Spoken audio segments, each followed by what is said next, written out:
Polisi masih mendalami diduga pelaku pembakaran gedung Geraha di Surabaya yang menggunakan jaket ojek online dan menggunakan helm dan penutup wajah.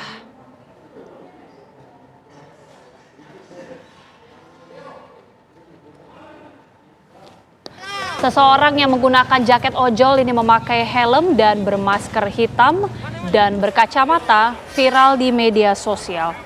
Polisi masih melakukan pendalaman dugaan pelaku tersebut. Polisi masih mengumpulkan keterangan baik dari puluhan pelaku yang sudah diamankan maupun beberapa CCTV yang ada di sekitar lokasi kejadian. Saat ini polisi menahan 89 orang pelaku terkait pembakaran gedung negara Gerahadi dan gedung Mapolsek Tegalsari dan beberapa pos polisi di Surabaya. Masih di media sosial, media online, tentu akan kami tindak lanjuti. Ya. Saat ini kami masih mendalami terkait dengan pelaku sesungguhnya dari pembakaran Gerahadi. Cagar budaya Gedung Negara Gerahadi di Surabaya, Jawa Timur, pemirsa, rusak setelah dibakar massa saat aksi demonstrasi pada Sabtu lalu.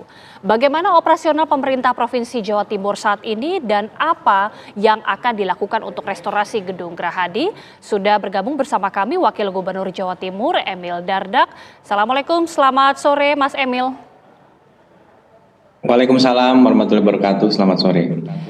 Mas Emil, bagaimana kemudian operasional Pemprov ini khususnya kantor Wakil Gubernur sekarang seperti apa? Ya, kita pindah-pindah, maksudnya itu kan adalah tempat untuk utamanya menerima tamu-tamu terutama yang berkaitan dengan misalnya duta besar, kemudian perwakilan negara sahabat, organisasi masyarakat. Itu ruang untuk kami menerima tamu dari berbagai elemen di Gerahadi, jadi di pavilion atau sayap barat lah istilahnya gitu ya dari Gerahadi. Tapi dengan kejadian ini maka kami tentunya seperti hari ini video conference ini dari salah satu ruang-ruang lain yang ada di unit-unit kerja yang kami gunakan. Oke, jadi ini hanya untuk menerima tamu saja atau yang terbakar ini juga merupakan gedung tempat Wakil Gubernur berkantor, Mas Emil?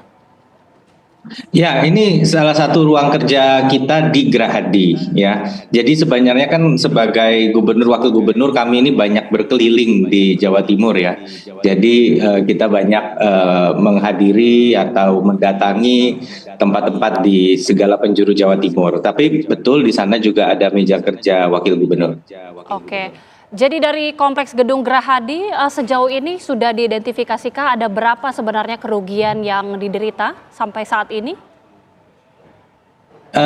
Itu tentu dilakukan oleh unit yang terkait ya, terkait dengan dampak baik itu berkaitan dengan gedung, berkaitan dengan sarana prasarana dan inventaris kantor, tetapi yang tidak kalah penting juga dokumen-dokumen ya. Ini kan berkaitan dengan tata kelola pemerintahan yang harus terus berjalan. Oke, kemarin juga Pemprov ini juga sudah bertemu langsung dengan para pelaku unjuk rasa, termasuk juga Mas Emil bertemu langsung dengan mereka. Apa kemudian yang disampaikan dan ditindaklanjuti setelah ini?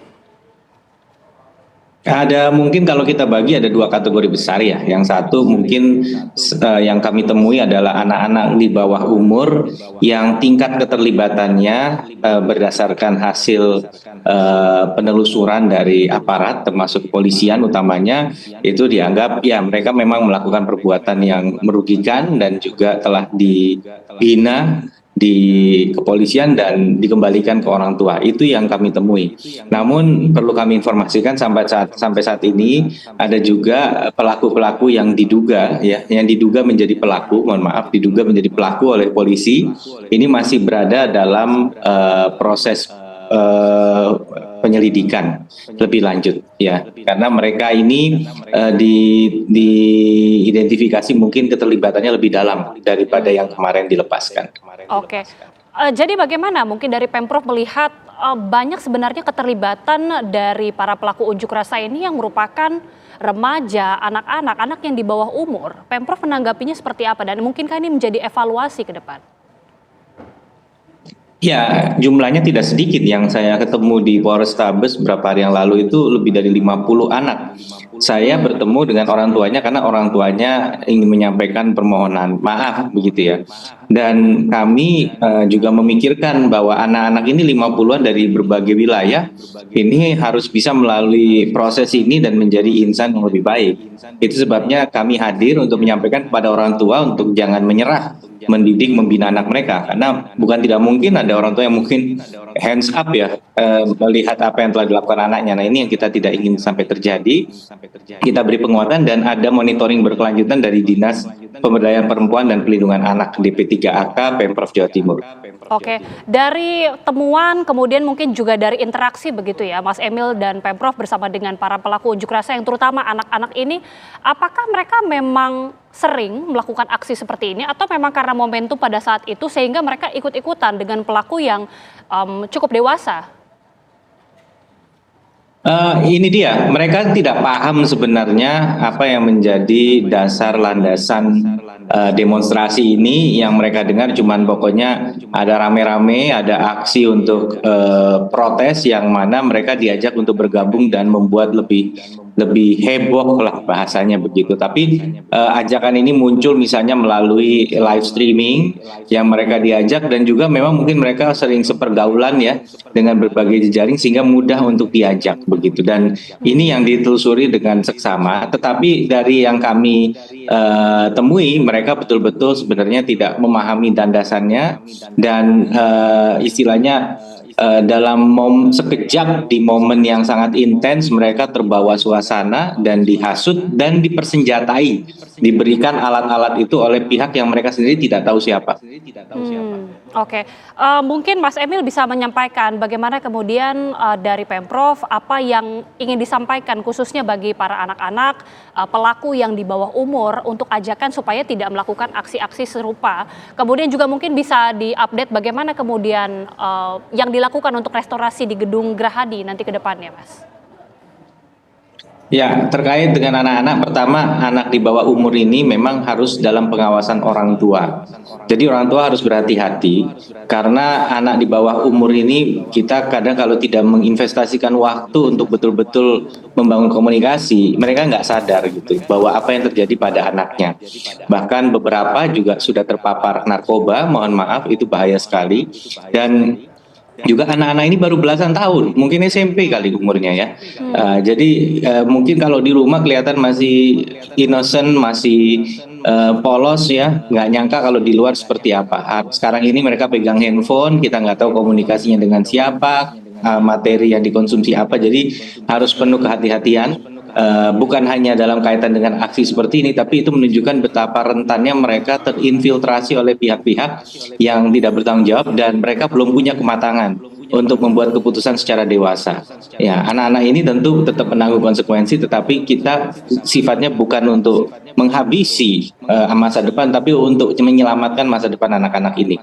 Nah, kaitan dengan bagaimana dengan fasilitas yang ada di Gerahadi, tentu pihak-pihak yang berkompeten cagar budaya langsung terjun untuk tahu terlebih dahulu ini apa dampaknya. Namun demikian, dalam kaitan dengan upaya pemulihan layanan, Pemprov mengutamakan terlebih lagi adalah pemulihan layanan-layanan publik, fasilitas-fasilitas umum yang langsung digunakan oleh warga demi kelancaran kegiatan masyarakat.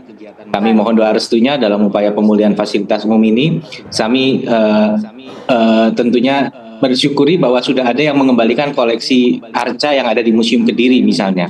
Ada yang mengembalikan fasilitas yang digunakan sendiri oleh warga dalam mengakses layanan publik. Ini tentu betul-betul menjadi perhatian utama kami, meskipun tentu untuk Gedung Gerahadi, tim cagar budaya juga memiliki komitmen yang sangat tinggi karena ini tentunya tim ini ada tim independennya juga di cagar budaya yang ingin memastikan bahwa cagar budaya ini juga jelas kondisinya apa yang disebabkan oleh peristiwa tersebut. Baik, kita harapkan seluruh pemulihan ini bisa berjalan dengan baik. Terima kasih sekali lagi Wakil Gubernur Jawa Timur Emil Dardak sudah bergabung bersama kami di Kabar Petang. Terima kasih, sehat selalu Mas Emil, selamat sore.